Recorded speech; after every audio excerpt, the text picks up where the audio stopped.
നമസ്കാരം guys, it's me Basil. Classic ടെയിൽസിൻ്റെ പുതിയൊരു എപ്പിസോഡിലേക്ക് നിങ്ങൾക്ക് എല്ലാവർക്കും സ്വാഗതം. വർഷങ്ങൾക്ക് ശേഷമാണ് പുതിയൊരു വീഡിയോയുമായിട്ട് വരുന്നത്. പക്ഷേ അതിനകത്ത് സ്പെഷ്യലായിട്ടൊന്നുമില്ല. എൻ്റെ ടാറ്റ സഫാരി ഡൈക്കോറിൽ റേഡിയേറ്ററിലെ പച്ചവെള്ളം കൂളൻറ്റുമായിട്ട് റീപ്ലേസ് ചെയ്യുന്നൊരു വീഡിയോ ആണ് ഞാൻ നിങ്ങളുടെ മുമ്പിൽ എത്തിക്കുന്നത്. ആദ്യം നമുക്ക് വണ്ടിയുടെ ബോണറ്റ് ഒന്ന് തുറക്കാം. പച്ചവെള്ളം എന്ന് പറയുമ്പോൾ റേഡിയേറ്ററിൽ ഒഴിക്കാവുന്ന ഏറ്റവും മോശം ലിക്വിഡാണെന്നാണ് എൻ്റെ ഒരു അഭിപ്രായം. അതിൻ്റെ എക്സാമ്പിൾ ഞാൻ നിങ്ങൾക്ക് കാണിച്ചു തരാം. ബോണറ്റ് തുറക്കാം. കൂളൻ്റെ റിസർവോയർ ടാങ്ക് അത് അഴിച്ചെടുക്കൽ ഇച്ചിരി പ്രയാസമുള്ള പണിയാണ്. റേഡിയേറ്റർ ഗ്യാപ്പ് പുതിയതാണ്. ഞാനിപ്പോൾ റീപ്ലേസ് ചെയ്തിട്ട് ഒരാഴ്ച ആയിട്ടുള്ളൂ.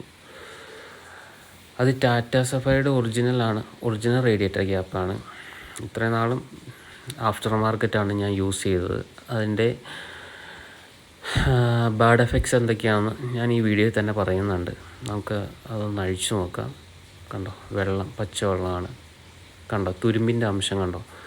ഏകദേശം ഒരാഴ്ചയേ ഉള്ളൂ ഞാനിത് മാറിയിട്ട്. പക്ഷേ ഇത് തുരുമ്പ് പോലെ അതിനകത്ത് കാണുന്ന കണ്ടോ. പച്ചവെള്ളം ഒഴിച്ചതിൻ്റെ ഗുണമാണത്. അപ്പോൾ പച്ചവെള്ളം ഉടനെ തന്നെ നമ്മളത് അഴിക്കുകയാണ്.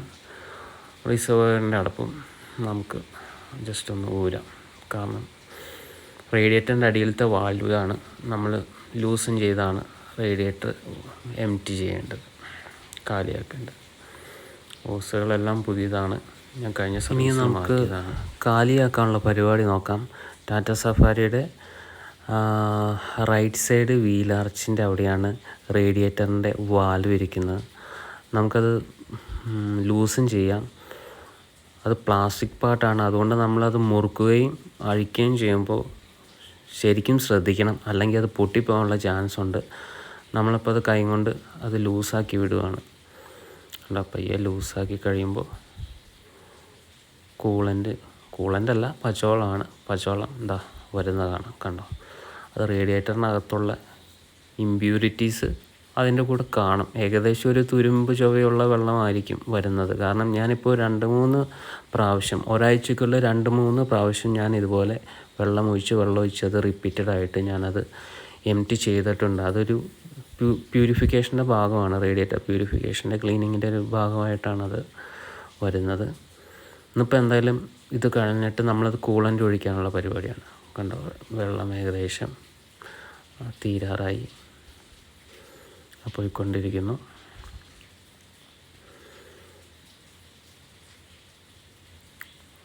അങ്ങനെ പയ്യെ വെള്ളം എങ്ങനെ തീരുന്നവരെ നമ്മളത് വെയിറ്റ് ചെയ്യണം.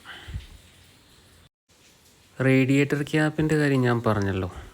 ഈ റേഡിയേറ്റർ ക്യാപ്പാണ് ഞാൻ ഒരാഴ്ച മുന്നേ മാറിയത്. അതായത് ഇതായിരുന്നു പഴയത്, നേരത്തെ വണ്ടിയിലിരുന്ന റേഡിയേറ്റർ ക്യാപ്പ്.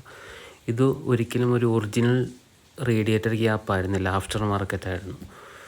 ഞാൻ കഴിഞ്ഞ സർവീസ് ചെയ്തപ്പോൾ മെക്കാനിക്ക് ചേട്ടൻ പഴയതായതുകൊണ്ട്, പഴയ ക്യാപ്പാണ് ഓൾറെഡി ഇരുന്നത് കൊണ്ട് പുള്ളി അത് പുതിയത് ഇട്ടതാണ്. പക്ഷേ അതിൻ്റെ ആഫ്റ്റർ എഫക്റ്റ് എന്നായിരുന്നു വെച്ച് കഴിഞ്ഞാൽ നല്ല രീതിയിൽ കൂളൻ്റ് കുറയാൻ തുടങ്ങി. കൂളൻ്റ് ഉണ്ടായിരുന്ന വണ്ടി വെള്ളം ഒഴിച്ച് ടോപ്പപ്പ് ചെയ്ത് ലാസ്റ്റ് വെള്ളം മാത്രമായി. മനസ്സിലായോ? അപ്പോൾ അത് ലീക്കോ വേറെ കാര്യങ്ങളൊന്നുമില്ല. പക്ഷേ ഇതിൻ്റെ പ്രഷർ കറക്റ്റ് അല്ലെങ്കിൽ കൂളൻ്റ് നല്ല രീതിയിൽ ഇവാപ്പറേറ്റ് ചെയ്തു പോകും. ഇതാണ് പുതിയ റേഡിയേറ്റർ ക്യാപ്പ്, ടാറ്റയുടെ ഒറിജിനൽ സാധനം. അതിൽ പ്രഷറൊക്കെ 1.0 അതിൻ്റെ പ്രഷർ കറക്റ്റായത്. ഒറിജിനൽ സാധനം ഇട്ടേ പിന്നെ കൂളൻ്റ് കുറയുന്ന പരിപാടിയെ കാണിച്ചിട്ടില്ല. പക്ഷെ എന്നാലും പച്ചവെള്ളം ഉണ്ടായിരുന്നുകൊണ്ട് അതിനകത്ത് തുരുമ്പിൻ്റെ അംശം കണ്ടോ. കൂളൻ്റാണ് നമ്മൾ അതിനകത്ത് ഒഴിക്കുന്നതെങ്കിൽ ഒരിക്കലും ഈ തുരുമ്പിൻ്റെ ഒരു അംശം ഇതിനകത്ത് വരില്ല. നമ്മുടെ റേഡിയേറ്റർ എൻജിൻ കമ്പോണൻസ് ഒക്കെ ക്ലീനായിട്ട് കിടക്കും, കൂളിംഗ് സിസ്റ്റം. അതുകൊണ്ടാണ് എപ്പോഴും കൂളൻ്റ് റെക്കമെൻഡ് ചെയ്യുന്നത്. പ്രത്യേകിച്ചും പഴയ വണ്ടികൾക്കാണെങ്കിൽ ശരിക്കും എപ്പോഴും ശ്രദ്ധിക്കേണ്ട ഒരു പാർട്ടാണ് ഇതിൻ്റെ കൂളിംഗ് സിസ്റ്റം. ടെമ്പറേച്ചർ എപ്പോഴും നോക്കുക, കൂളൻ്റ് ലെവൽ നോക്കുക, റേഡിയേറ്റർ ലീക്ക് ഉണ്ടോ നോക്കുക. അതൊക്കെ എപ്പോഴും ചെക്ക് ചെയ്യേണ്ട ഒരു കാര്യമാണ്. അതിൻ്റെ പ്രഷർ കറക്റ്റ് അല്ലെങ്കിൽ ലീക്ക് ഇല്ലെങ്കിൽ പോലും നമുക്ക് കൂളൻ്റ് ഇഷ്ടപ്പെടും.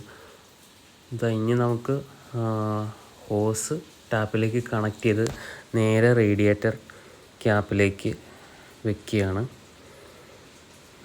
എന്നിട്ട് ടാപ്പ് ഓൺ ചെയ്ത് കഴിയുമ്പോൾ നല്ല രീതിയിൽ വെള്ളം ഫോഴ്സ് ചെല്ലുമ്പോൾ കണ്ടോ, ഒരു കഴുകൽ പ്രക്രിയയാണ് ശരിക്കും.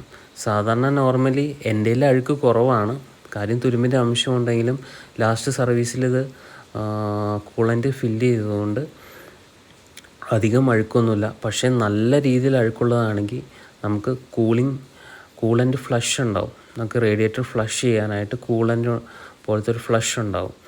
അത് യൂസ് ചെയ്യുക. അത് യൂസ് ചെയ്താലാണ് ഇമ്പ്യൂരിറ്റീസ് എല്ലാം ഇളകി പോകത്തുള്ളൂ. ഇപ്പോൾ ഏകദേശം 4 മിനിറ്റോളം നമ്മളത് ടാപ്പ് ഓണാക്കി ഇട്ടു. ഇനി നമുക്കത് ഓഫ് ചെയ്യാം. ഏകദേശം ക്ലീനിങ് ആയി. ശരിക്കും റിസർവോയർ ടാങ്കൊക്കെ അഴിച്ച് ക്ലീൻ ചെയ്യേണ്ടതാണ്, പക്ഷേ ഇമ്പ്യൂരിറ്റീസ് അധികം ഇല്ലാത്തതുകൊണ്ട് നമ്മളതിലേക്ക് തൊടുന്നില്ല.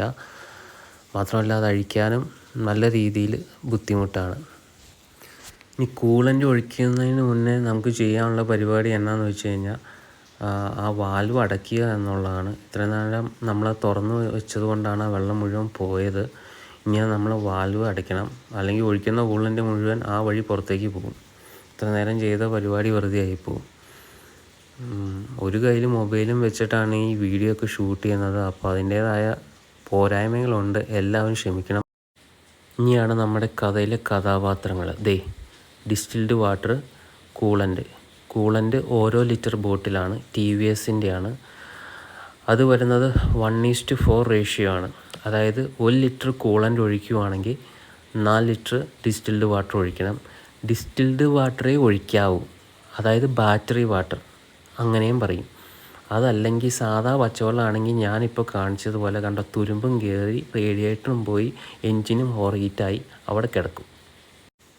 ഇനിയിപ്പോൾ ചെയ്യേണ്ടത് എന്നാന്ന് വെച്ച് കഴിഞ്ഞാൽ ഒരു നല്ല രീതിയിൽ വൃത്തിയാക്കിയ ഒരു പാത്രത്തിലേക്ക് ആ കൂളൻ്റ് പകരുക എന്നതാണ്. ഞാനിപ്പോൾ അത് പൊട്ടിച്ചിട്ട് ഞാൻ ഏകദേശം 1/2 ലിറ്ററോളം കൂളൻ്റാണ് ഒഴിക്കുന്നത്. ഒറ്റ കാര്യം ഓർക്കണം, പാത്രം നല്ല രീതിയിൽ ക്ലീൻ ആയിരിക്കണം, അല്ലെങ്കിൽ കരടും ഇതെല്ലാം കൂടെ കൂടി വീണ്ടും റേഡിയേറ്ററിലേക്ക് ചെല്ലും. അപ്പോൾ ഞാൻ 1/2 ലിറ്റർ കൂളൻ്റ് പൊട്ടിച്ചൊഴിക്കുകയാണ്. അപ്പോൾ 1/2 ലിറ്റർ കൂളൻ്റ് ബക്കറ്റിലേക്ക് പകർത്തി ഇനി 1 ലിറ്റർ ബോട്ടിലേക്ക് ഞാൻ ഡിസ്റ്റിൽഡ് വാട്ടർ പകർത്തിയത് ഒഴിക്കുകയാണ്. 1/2 ലിറ്റർ കൂളൻ്റിന് 2 ലിറ്റർ ഡിസ്റ്റിൽഡ് വാട്ടറാണ് വേണ്ടത്. അപ്പോൾ 1 ലിറ്ററിൻ്റെ ബോട്ടിൽ നിന്ന് 1 ലിറ്റർ ഒഴിച്ചു. ഇനി വീണ്ടും 1 ലിറ്ററും കൂടി ഒഴിക്കുകയാണ്. ഇപ്പോൾ 1/2 ലിറ്റർ കൂളൻ്റും 2 ലിറ്റർ ഡിസ്റ്റിൽഡ് വാട്ടറും മിക്സ് ചെയ്തിട്ടുണ്ട്. ഇനി ബക്കറ്റിലുള്ള നമ്മൾ മിക്സ് ചെയ്ത് വെച്ചിരിക്കുന്നത് നമുക്ക് കപ്പിലേക്ക് പകർത്താം. കപ്പും ക്ലീൻ ആയിരിക്കണം, അകം ക്ലീനായാൽ മതി, പുറമേ ക്ലീൻ ആവണ്ട. ഇനി നമുക്ക് കപ്പിലാക്കിയ കൂളൻ്റ് വണ്ടിയുടെ റേഡിയേറ്ററിലേക്ക് ഒഴിക്കാം.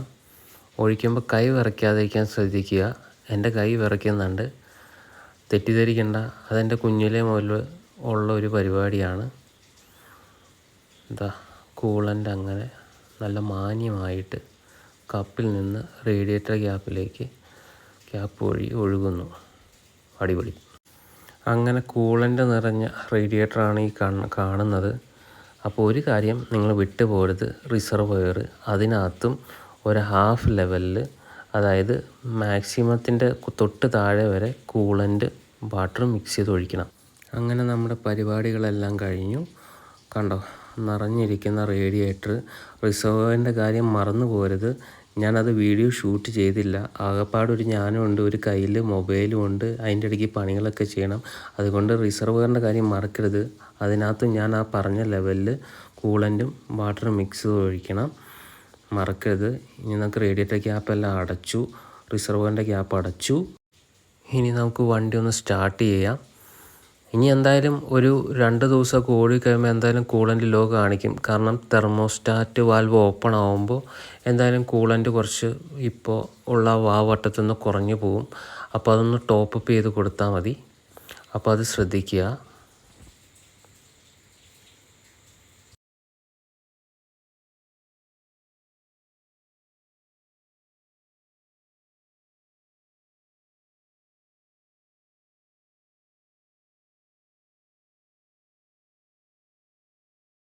അപ്പോൾ പരിപാടിയൊക്കെ കഴിഞ്ഞു, ഞാൻ തിരിച്ച് വീട്ടിലേക്ക് നടക്കുകയാണ്. എനിക്കറിയാം ഈ വീഡിയോയ്ക്ക് ഒരുപാട് പോരായ്മകളുണ്ട്, ഫോൺ തിരിച്ചും പിടിച്ചുമൊക്കെ കാണേണ്ട ഒരവസ്ഥയാണ്. പക്ഷേ തീർച്ചയായിട്ടും ഞാൻ ഇമ്പ്രൂവ് ആവും. എനിക്ക് പരിമിതികളുണ്ട്. സോ എല്ലാവർക്കും കണ്ട് ഇഷ്ടപ്പെട്ടിട്ടുണ്ടെങ്കിൽ ചാനൽ സബ്സ്ക്രൈബ് ചെയ്യുക, തെറി പറയാതിരിക്കുക. എന്നാൽ പിന്നെ ഞാൻ അങ്ങോട്ട് പുതിയ വീഡിയോ ആയിട്ട് ഉടനെ വരാം.